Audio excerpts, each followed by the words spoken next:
और जैसे ही मारा तो प्रभु श्री राम से कहते हैं लक्ष्मण भैया कि हे प्रभु आपने इसको मार ही क्यों नहीं डाला। अरे इसको तू मार देना चाहिए था, इसको छोड़ दिया तो इसका मतलब है ये फिर कोई ना कोई कार्य अवश्य करेगा।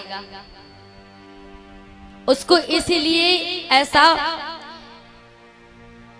बिना फल वाला बाण इसलिए मारा ताकि ये मरे ना। जिसे कहते हैं सर्प को मारो कि आधा मारो आधा छोड़ दो, ऐसे ही मारीच को भी मारा लेकिन पूरा नहीं मारा।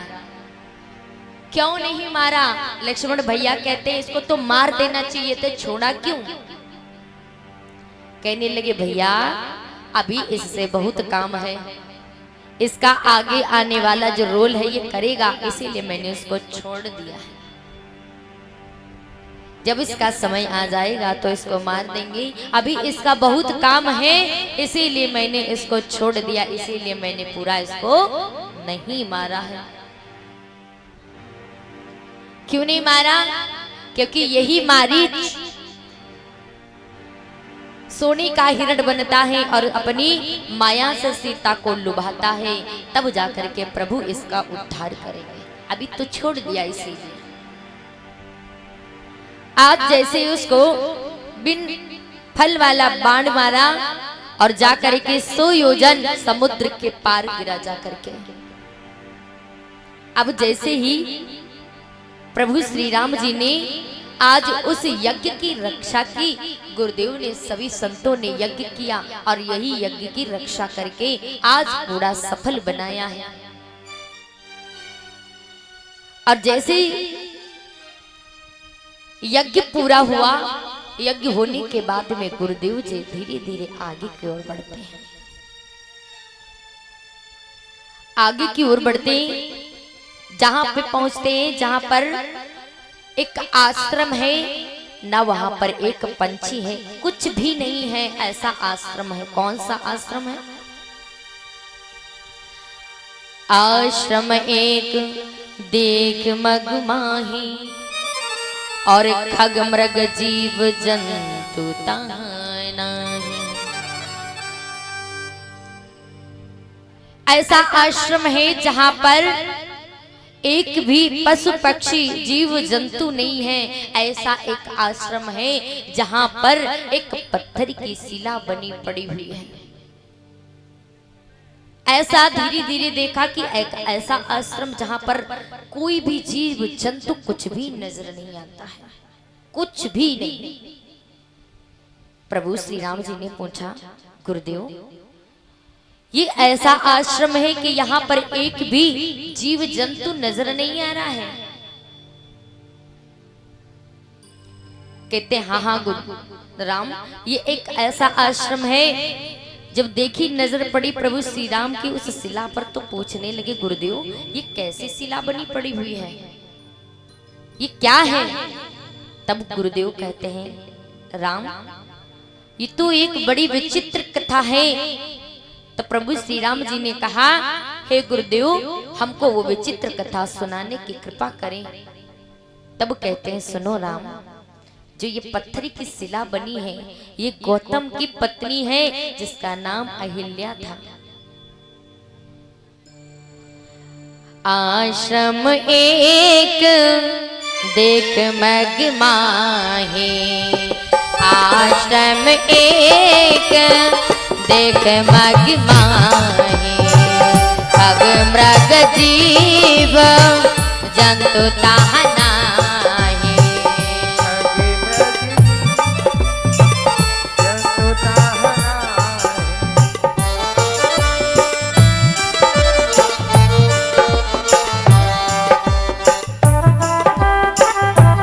ताली बजाते हुए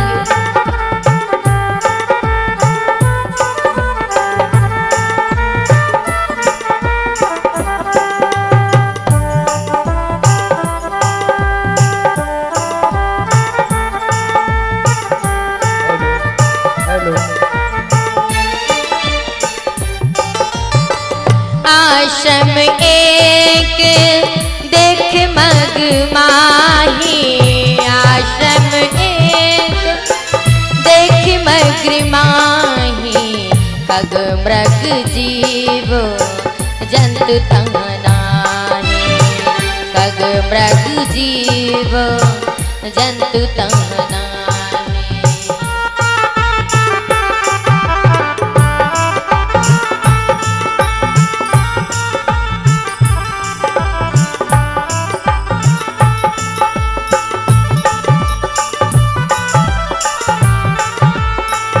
हरि बोल।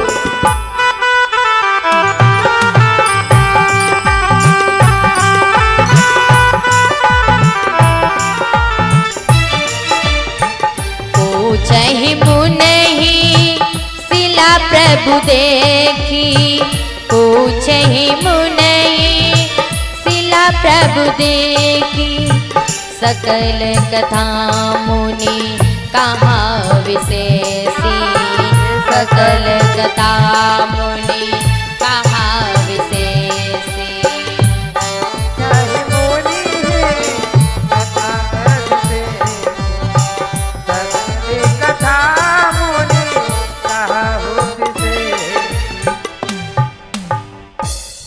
कहते हैं राम, ये जो एक शिला बनी पड़ी हुई है, ये एक गौतम ऋषि की पत्नी जिसका नाम अहिल्या है।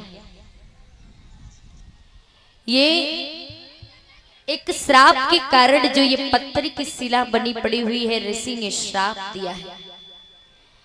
कहने लगी एक बार अहिल्या तो बहुत सुंदर थी राम, और आश्रम में यही रहती थी, लेकिन आज इंद्र की वजह से आज गौतम ऋषि ने श्राप दे दिया। एक दिन की बात थी, इंद्र यहाँ से भ्रमण करता हुआ जा रहा था। आज अहिल्या पर इंद्र की नजर पड़ गई और जाकर के उसने चंद्रमा की मदद ली, और चंद्रमा की मदद ली। चंद्रमा आकर के द्वारे पर इतना प्रकाश फैला दिया, उनकी गौतम ऋषि के द्वारे पर मुर्गा बन करके आवाज लगाई। क्योंकि अहिल्या पतिव्रता नारी थी और गौतम ऋषि कोई साधारण ऋषि नहीं है।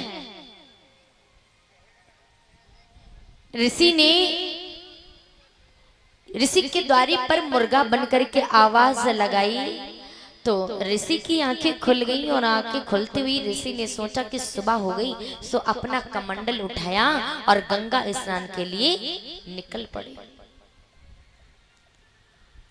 अब जैसे स्नान करने के लिए निकल पड़े गंगा तट पर, और इधर जो इंद्र था उसने गौतम ऋषि का भेष बना लिया।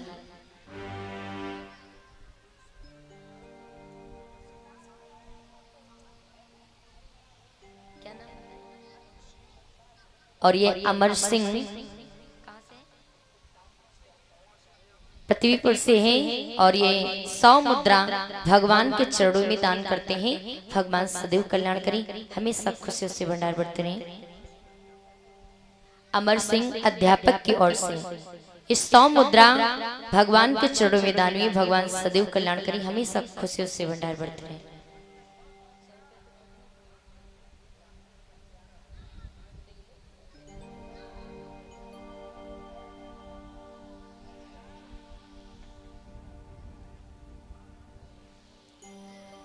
बोली भक्त वत्सल भगवान की। आज जैसे ही गंगा स्नान के लिए कमंडल को चले हैं लिख करके, और उधर जो गौतम ऋषि का भेष इंद्र ने बनाया और वही कुटिया में प्रवेश कर गया। कुटिया में प्रवेश कर गया और उस समय अहिल्या विश्राम कर रही थी, और जैसे ही अहिल्या विश्राम कर रही थी तो ये इंद्र जाकर के गौतम ऋषि का वेश बना करके आज अहिल्या के साथ में छल किया है। अब जैसे ही गौतम ऋषि गंगा तट पर स्नान करने के लिए गए, लेकिन देखा बड़ा शांत माहौल है, तो अपनी आंखों को बंद करके उन्होंने देखा कि अभी तो रात्रि बहुत है, और उसी समय समझ गए और जल कमंडल में भर करके गौतम ऋषि वापस कुटिया में लौट आए।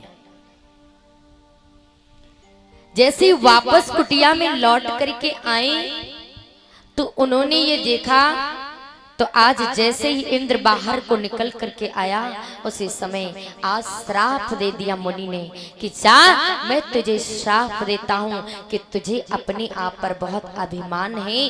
जा, मैं तुझे श्राप देता हूँ कि तेरे शरीर में 1000 छिद्र हो जाए। आज कहने लगा, हे मुनि, मुझे श्राप क्यों दिया, मुझे क्षमा कर दे, लेकिन ऐसा श्राप कि मेरे शरीर में 1000 छिद्र हो जाए। तब कहते हैं 1000 छिद्र हो जाएंगे तो हम क्या करेंगे? तब कहते हैं गौतम ऋषि, जा, तेरी ये छिद्र जितने हैं, तेरी यही आंखें बन करके, यही आंखें बन करके श्री राम का तो विवाह देखागा, तेरा उद्धार हो जाएगा। श्राप दे दिया। इंद्र वहां से चला गया और चंद्रमा को भी श्राप दिया। और जैसे ही अहिल्या बाहर की ओर निकल कर आई और चरणों में गिर गई, आज जैसे चरणों में गिरी, लेकिन एक भी गौतम ऋषि ने अहिल्या की नहीं सुनी। देखो, स्त्री जब तक काम वासना से कोई पुरुष हो और बिना ही उसकी इच्छा के अनुसार ऐसा कोई बोल नहीं सकता, जबकि किसी की इच्छा नहीं होगी तब तक कोई भी पुरुष किसी स्त्री पर बोल नहीं सकता है। कहीं न कहीं हाथ होता है, लेकिन आज जो अहिल्या का है कहीं न कहीं थोड़ा सा भी कहीं हाथ तो अहिल्या का भी है। क्या इतनी बड़ी पतिव्रता नारी होते हुए भी क्या इंद्र को पहचान न सकी? छल किया, काम वासना से इंद्र आया। छल करने के बाद में जब वो इंद्र बाहर की ओर निकला तो श्राप तो दिया ही दिया है, लेकिन आज अहिल्या ने चरणों पर गिर करके गौतम के कहती, मुझे क्षमा कर दीजिए नाथ, क्षमा कर दीजिए। आज श्राप दे दिया, श्राप दिया कि जा तू पत्थर की शिला बन जा। अरे, और कहने लगे ऋषि कि तू तो सबको देख सकती है पर किसी की नजर तुझ पर नहीं पड़ेगी, तू यूं ही शिला बनी पड़ी रहेगी। तू सबको देख सकती है मगर तुझ पर किसी की और नजर नहीं जाएगी। कहते नाथ, कब तक मैं बनी पड़ी रहूंगी यहाँ पे शिला? कहते जब त्रेता युग आएगा और राम के चरणों की रज तुझ पर गिरेगी तब तेरा उद्धार हो जाएगा, तब तक कि तू शिला बनी पड़ी रहेगी। श्राप दे दिया।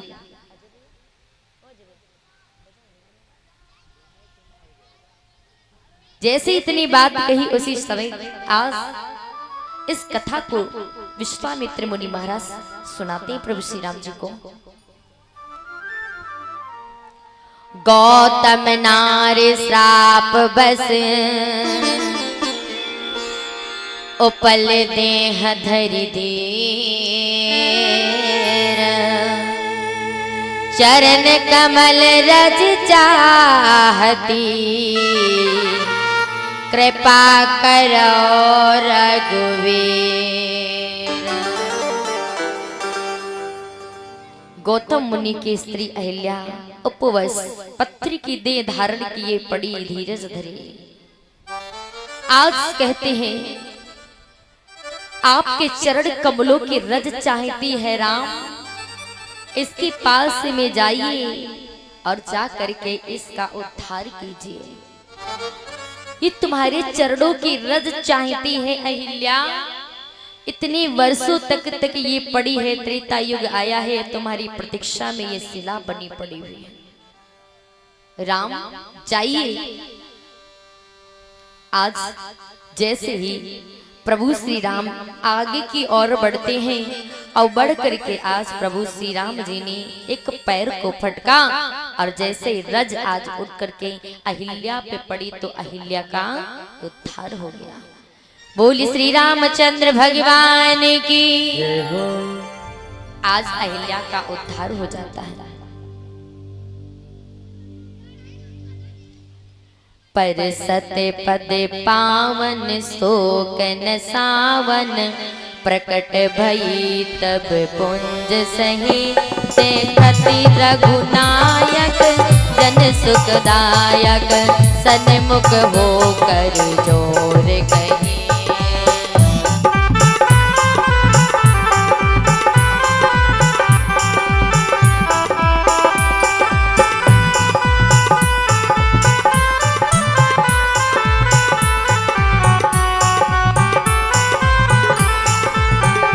अति प्रेम अधीरा पुलक शरीरा, मुख नहीं आवे वचन कही, अतिशय बड़ भागी चनय अनुरागी, लगी जुगन जलधार बही।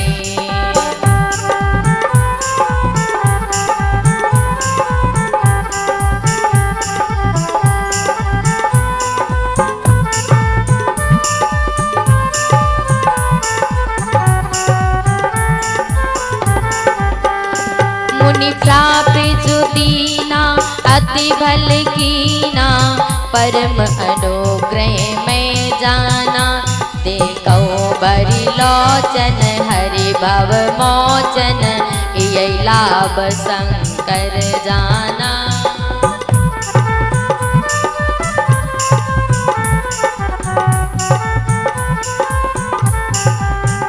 विनती प्रभु मोरी मैं मति भोरी, नाथ न मांगो वर आना, पद कमल प्रगागा रस अनुरागा, मम मन मधुप करे पाना।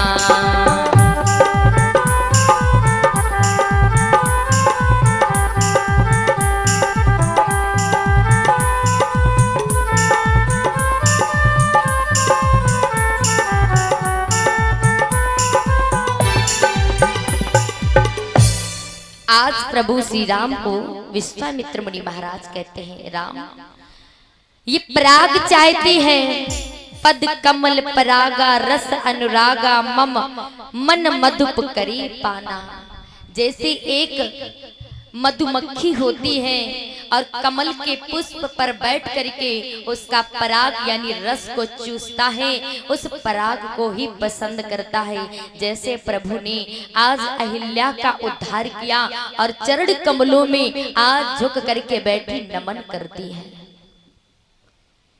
जैसे आज भगवान कहते हैं, अल्लाह तू मेरी प्रतीक्षा इतने वर्षों तक तूने की है, आज मैं बहुत प्रसन्न हूँ, मांगो क्या मांगना चाहती हो। आज जैसे इतनी बात कही तो आज अहिल्या कहती है, मैं अपने पति के लोक को जाना चाहती हूँ, मैं उनके चरणों में अनुरागिनी बनना चाहती हूँ, मुझे अपने पति के पास में भेज दीजिए, ऐसा वरदान दीजिए। आज जैसे प्रभु ने सुना तो बड़े ही सुन करके गदगद हो जाते हैं। कितने वर्षों तक ये आज मेरी प्रतीक्षा करती रही, लेकिन दुनिया का कोई भी वरदान अहिल्या मांग सकती थी, लेकिन ऐसा नहीं मांगा। क्यों नहीं मांगा? क्योंकि ऋषि ने जो श्राप दिया है इसका पीछे कोई ना कोई वजह होते। अगर ऋषि श्राप आज ना देते अहिल्या को तो क्या भगवान के दर्शन होते अहिल्या को? नहीं होते ना। आज ये अहिल्या को जो गौतम ऋषि ने श्राप दिया है उसी के कारण आज जो प्रभु के दर्शन आज अहिल्या ने किए हैं, क्या ये दर्शन होते? नहीं होते। आज यही कारण रहा होगा।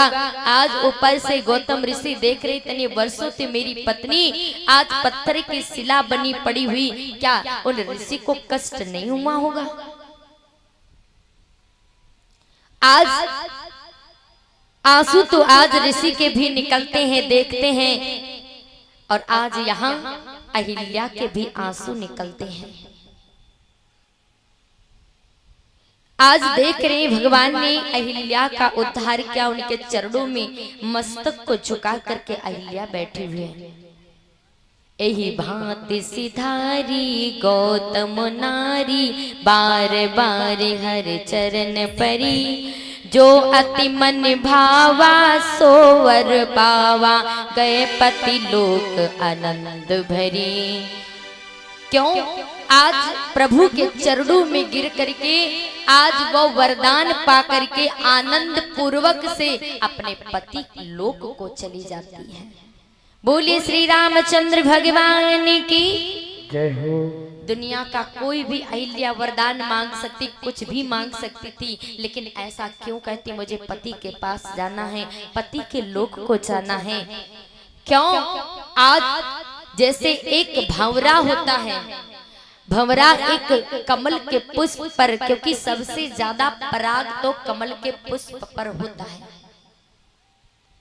कमल के पुष्प पर पराग होता है, उसी प्रकार से वो भंवरा उसमें छिप कर बैठ जाता है। जब तक सूर्य रहता है तब तक वो कमल का पुष्प खिला रहता, और जब सूर्य अस्त हो जाते वो उसकी पंखुड़ियां धीरे धीरे बंद होने लगते हैं। लेकिन वो इतना रस चूसने में मग्न हो जाता कि उसे ये भी भान नहीं होता कि कब सूर्य अस्त हो गया और कब क्या हो गया। वो उसी में रस चूसने में मग्न आनंदित रहता है।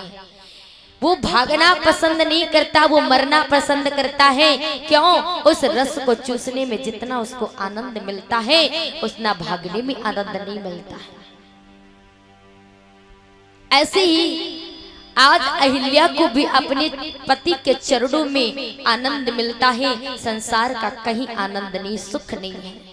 इसीलिए उसने आज पति लोक को जाने का वरदान प्रभु से पा लिया है।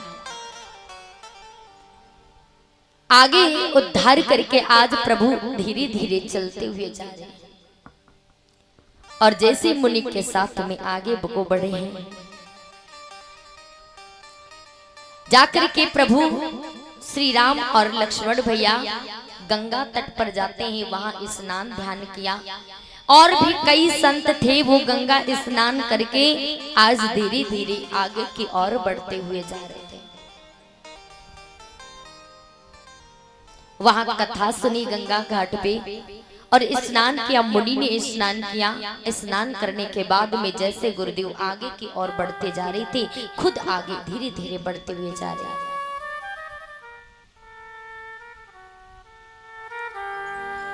अब देखिए कि इधर धीरे धीरे समय जब निकलता गया, गुरुदेव सभी आश्रमों पे जाते हुए सबसे मिलते जुलते गंगा स्नान करते हुए धीरे धीरे आगे